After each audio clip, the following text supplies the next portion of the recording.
Hey, my name's James Nicholson. I hope you guys are well. Now, this is something you might have been considering or just wondered how it works. And that's, how do you remortgage a property that you already own in order to buy your next investment property? Well, I'm going to cover that in this video in great detail. So make sure you stick around to the end to find out. And while you're here, if you haven't done already, do subscribe to the channel and hit the bell notification. We're that close to 8,000 subscribers now, so I'd appreciate it if you could push us over the edge by smashing subscribe and hitting the bell. And while you're here, smash the like button, tickle the like button, just do something to the like button over there, guys. That really helps us with the YouTube algorithm. We're going to hit 150,000 views this month, and we want to hit more next month. But your little part that you play is by smashing that like, and that pushes it out to more viewers on YouTube. So maybe you own a property already. Maybe it's a house that you live in, or maybe it's an investment property, and you're considering getting a buy-to-let property. That's what your next step is, or a second buy-to-let property. Now, a lot of people, including me, so I started investing in 1999. I think I was 18 back then. And back then, I had the belief that in order to get more buy-to-let properties, you worked hard and saved more deposits. Now, I worked as a recruitment agent back then, and there were people doing exactly that. But the problem was they were on £200,000 a year because they had huge accounts, so they could just do that. I didn't have that kind of income back then.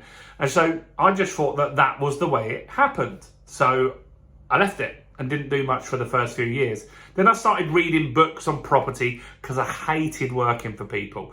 Absolutely hated it. And so I wanted to find out, how do you invest in property? So I bought books and I found a guy that got 700 properties. And what he did was he bought properties, and then over time the properties went up in value. Then he released equity and he bought more properties. So let's talk about that and how that works. So let's just say you bought a house for £100,000. Now, depending on where you're based, some of you might think, well, that's reasonable. If you're up north, definitely Doncaster, you can buy houses for 50 grand still. In London, you might be paying £2 million for a house. So it's relative, right? You might have to invest in outside an area, or you could buy a flat. Anyway, you buy an investment for £100,000. And what normally happens since 1066, where they started collating records, house prices double in value every 10 years. Now, everyone always has the belief that that's not going to carry on. They always have that belief. Now, I bought my first property for £45,000 in 1999. Like I said, that doubled, then it doubled again. Now it's worth £250,000. So it's more than 5 times the value I initially bought it for. Maybe have a conversation if you're fortunate enough to still have grandparents, or if you're really lucky you've got great-grandparents, ask them how much houses were back when they bought. Even in the 60s and 70s, they were thousands, like low thousands. And your parents might have bought a house for £30,000 or £40,000. My friends, I'm 42, think about that. I'm 42, but my friends, we've got parents in 60s and 70s. A lot of them, they bought their properties for £30,000, £40,000, and they're worth hundreds of thousands of pounds now. And so that has always been the case, and that will continue. Now, at the time of watching this video, or at least recording the video, we're going through a little bit of a blip. House prices are on the way down, interest rates are on the way up. So that means that getting a cheaper house might be easier for you. So in 10 years, let's just say this property is worth £200,000. Now, I'm going to work this out on a buy-to-let mortgage, but it's the same if you did it on a residential mortgage, right? So on a buy-to-let mortgage, on a £100,000 house, they would lend you 75 grand, right? They would lend you 75% of the loan to value. 75 grand. Now, in 10 years, that property is worth 200. So that means you've got £125,000 in equity in that property. Now, another buy-to-let lender, you could swap mortgages. They would also lend you 75% loan to value. The house is now worth 200,000, which means you can borrow against that property 150, right?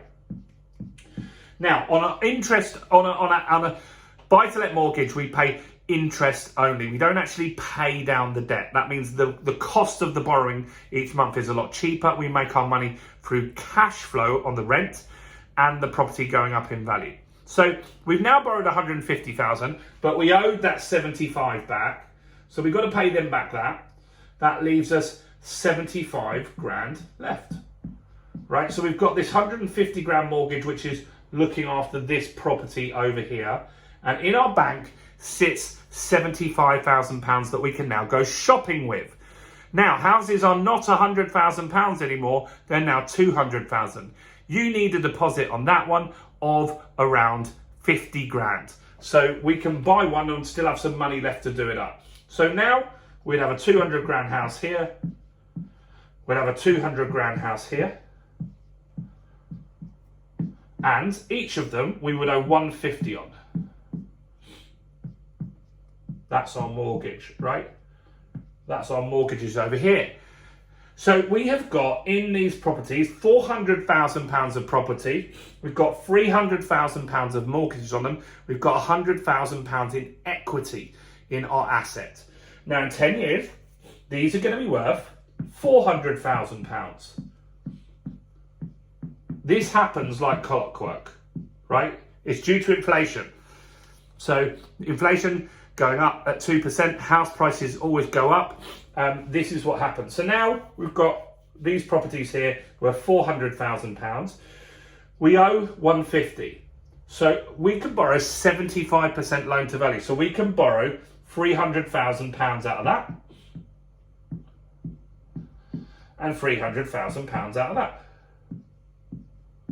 Now we've got to pay back that. We've got to pay back that, which means we've got £300,000 left to go shopping with.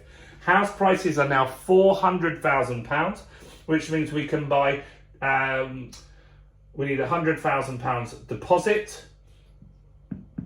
So we can buy one over here, one over here. We can actually buy 3 more this time. Right, and they would all have a 300k mortgage on them. Now, at this stage, you've got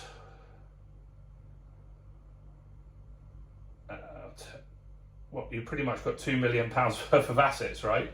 £2 million worth of properties.